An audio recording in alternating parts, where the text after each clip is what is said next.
Hi guys, we're going to look at a tutorial on how to tack up a horse. So we're going to go through the steps and procedures on how to fit tack correctly on a horse called Stan. We'll start by, first thing we need to do is have our bridle. We're going to fit the bridle, and I need to have my head collar with me so that I can restrain him and secure him at the back of the stable.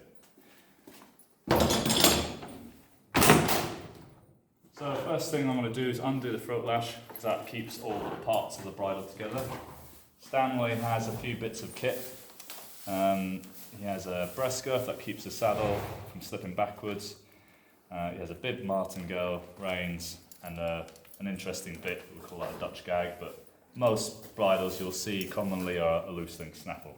As you can see, Stanley's very keen for me to tack him up. So again, typically we always approach the horses on the left-hand side. His backside is to the left, so I'm going to go towards him, under his shoulder from the left, and then I'll bring him to the front so you guys can see what I'm trying to do. Fantastic smoothing for me. So I'll move him over.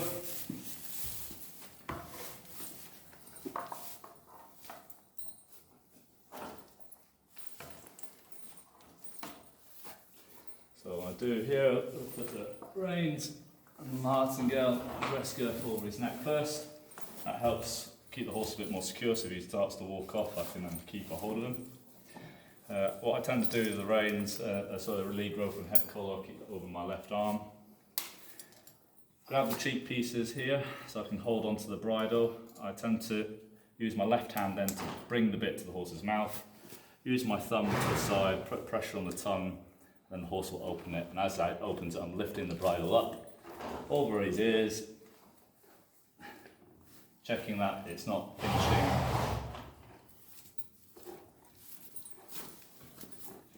Also to make sure the bridle is sitting straight, tucking in the noseband, also known as a cavesson. Some horses have different bits of kit or nosebands. Some have grackles, some have flashes. Should be able to get 2 fingers into the side here. That's typically how tight a cavesson noseband should be. Cavesson nosebands don't have any real functionality, really. They don't have a purpose other than it makes the horse's face more attractive. Throat lash. You should be able to get 4 fingers on the side. So it's not too tight. Making sure you do up the keepers. At this point, I'm going to secure the horse by putting on the head collar, which goes over the bridle, flick over the head strap,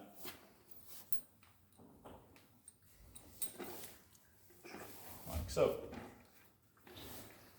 Right, just going to move the hazard out of the way, which is the manger, trip over. We always turn horses away from each other, so typically we hold the rein, the lead rope in the left hand, right hand on shoulder, and I'll push the horse towards the back of the ring and tie him up with a quick release knot.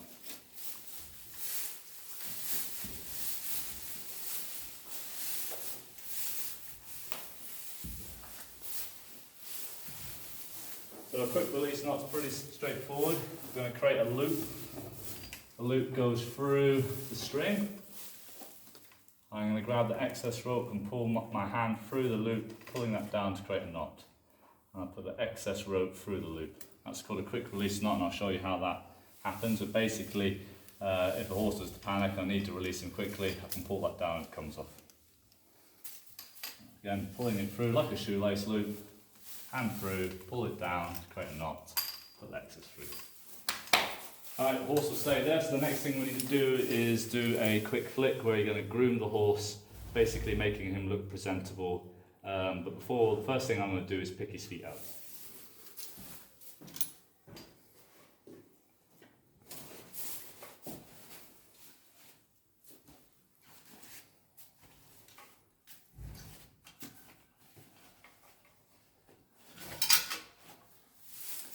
The reason we pick the feet out first is so that we can check that the shoe is on, making sure that there is secure. There's no point spending 5-10 minutes tacking your horse up, realising then to pick its feet out, the shoe's off and you can't ride the horse. So again, you're looking that it's secure, there's nothing loose, everything looks like it's in its place.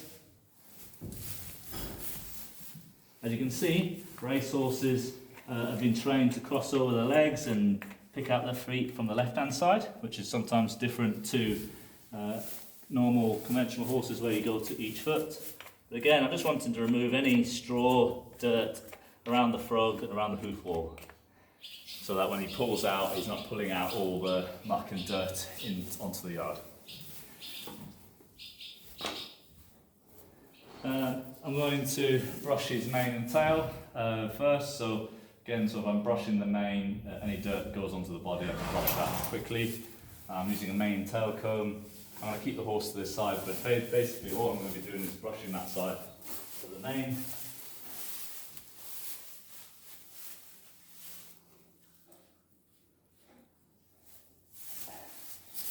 A little bit of his forelock. And grabbing the tail, just grab the top of the dock, pull the tail to the side so that you're not in kicking distance. And all I'm doing here is just to remove the straw, a few of the knots, just to make the horse look presentable for pulling out if you're going to present to others.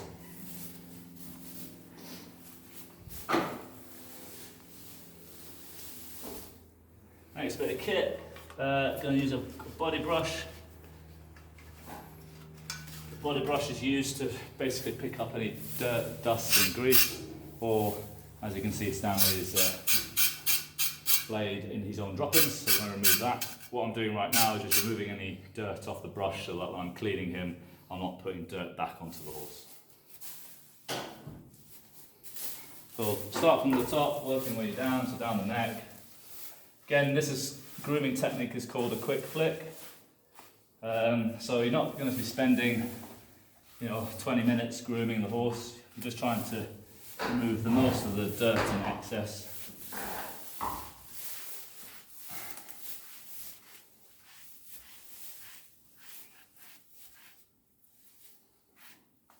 Once we've done a bit of the area, again I need to remove the dirt from the horse, this brush, so that I'm not just spreading the dirt all over the horse again. So again, I've just started from the shoulder, so I'm working down the rest of the body. My left hand is on the horse's body, so that using my right hand going with the horse's hair. And again, just trying to remove most of the dirt over the horse's body.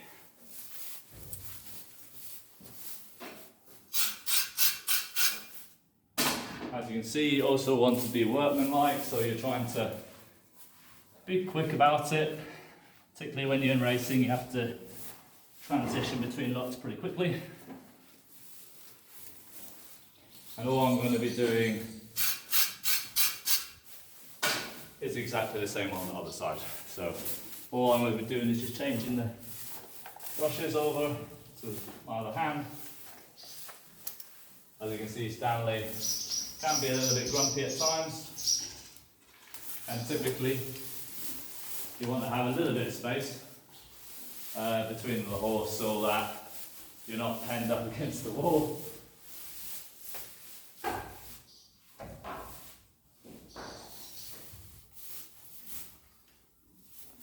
The other thing that you're doing when you're grooming is you're checking for any cuts, injuries, anything that could prevent the horse from not being pulled out.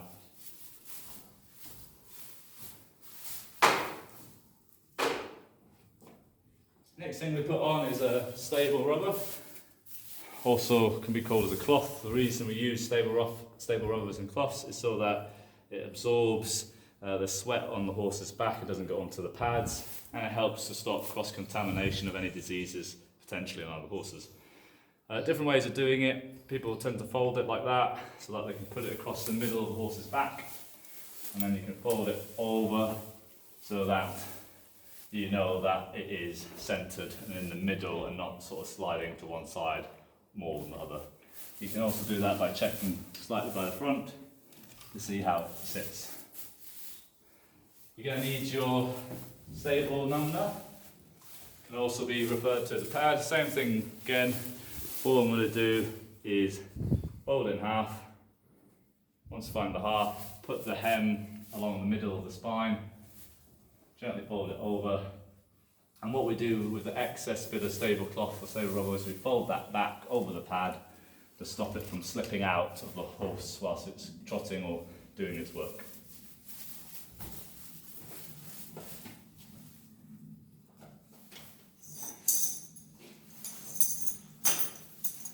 Next we get the saddle, also known as the exercise saddle, a bit different to normal GP saddles, lighter. Essentially is that the exercise saddle can bend in half, whereas a GP has a full tree, it doesn't. So as you can see, my hand underneath the saddle flap to push it over the back, so that none of this is folded up underneath, causing any discomfort. With the numbner, you want to make sure that you're pulling that up into the pommel, which is the top of the saddle, like so. That keeps it off the horse's withers and stop it from pinching. Next thing I'm going to do is I'm going to get my girth sleeve. Girth sleeve has a hole and the girth goes through that, and again goes underneath between the horse's belly, underneath the elbow, and stop cross-contamination on sweat and dirt getting onto the girth, and again keeps the tack in good condition. So what I'm going to do is I'm going to go underneath the horse. I'm going to let Hayden go first so he doesn't get squished. Move the horse over, so you always want to have a bit of space.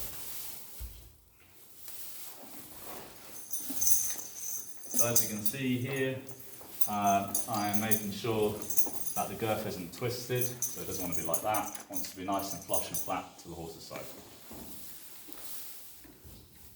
Get the girth sleeve, get the girth, put it gently through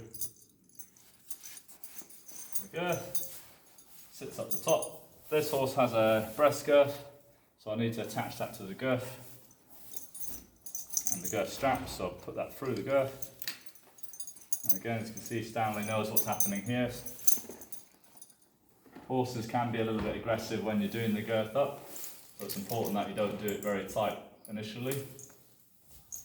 So I'm just loosening the girth on this side, just so that when I do it up on the other side, it's easier to apply and I don't have to go backwards and forth and stretch it and force it onto the horse, making him feel uncomfortable. So again, I'll show you when you go under a horse, you should always hold the head collar. I should be going underneath, that way if the horse tries to bite me, I can prevent that from happening. So again, going underneath, and then I can move the horse over. So I'll hold that whilst Hayden comes through. Move him over again, take that space. Good. Just make sure the saddle hasn't slipped back, because again, occasionally what people forget, once it's been on, it naturally moves backwards. Find the martingale. Martingale goes between the front legs, sits right in the middle, horse's chest line. So it sits just there. I'm then going to get the breast girth, put that through the girth straps, and then attach the girth onto the horse's side. Again, just loosely at first, just so I can secure it and move the breast girth buckles up and high underneath the saddle flap. Sometimes there's a skirt underneath that. And again, just slightly tighten it so the horse isn't not being put under any discomfort. Lastly, usually if the stirrups are run up, you would then unrun them, and basically they'd be lying down like that. When you pull them down, you want to then cross over your stirrup leather like so, so that when you pull out, it doesn't clip onto the side of the horse's or stable and then panics the horse. And then I just put the reins through the stirrup leather and iron so that the reins are secure, and if the horse was to put his head down or get loose, at least the reins wouldn't fall over the horse's head. Last thing to do is just apply the brushing boots on, and then we are finished. Brushing boots just look like that, and again they sit on the inside of the leg, so as if the horse was to hit each other, that's why they call it brushing. Protects the joints, stops them from getting any injuries and cuts. To apply them, the rule of thumb is that you follow the strap by the direction it's going in. So you always want the strap to go towards the back of the horse so that the pressure is going down the cannon bone. So as I put on the boot, I'm holding it, applying tension by keeping my thumb on the pad, bringing it across, holding it again with the pressure with my thumb, bringing the strap, pulling it back, creating that tension. And like I say, the tension is now being put on the bone, not on the tendon, preventing any injuries to the tendon. And then I'll just do the same on the other side, and you can probably see it from that angle. So it's a little different. So again, you want to be covering the fetlock joint.